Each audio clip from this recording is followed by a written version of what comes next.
C'est un cabinet médical d'un nouveau genre, ultra moderne. Il ne requiert pas la présence d'un médecin. La première cabine de télémédecine est en fonction en Bourgogne.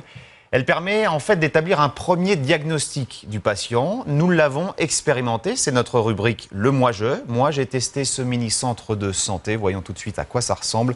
Reportage à Cluny, Céline Blancpain, Florence Donjon.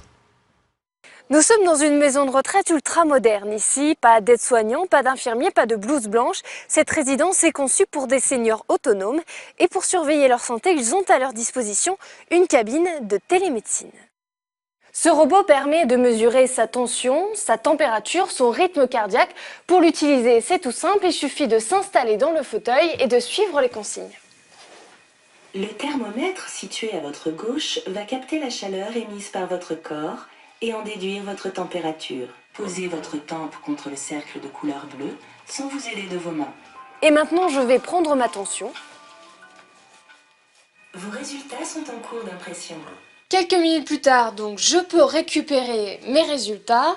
Ludovic Savariello, vous êtes le directeur du groupe Serenor. Ces résultats, je peux ensuite les transmettre à mon médecin traitant. Ce qui est intéressant pour le médecin traitant, c'est d'avoir l'historique de la prise de tension pendant un mois et demi, tous les jours, et donc d'adapter les traitements pour la tension pour son patient. Alors, la téléconsultation est-elle réellement un moyen de lutter contre les déserts médicaux? C'est la question que nous avons posée à un médecin généraliste. Bon, alors vous avez décidé de reprendre la gymnastique? Oui. Docteur Darley, bonjour, en pleine consultation. Oui, tout à fait. Alors, donc vous êtes médecin généraliste et vous n'êtes pas complètement convaincu par la téléconsultation. Expliquez-nous pourquoi. Ah non, convaincu, ça c'est sûrement pas le cas.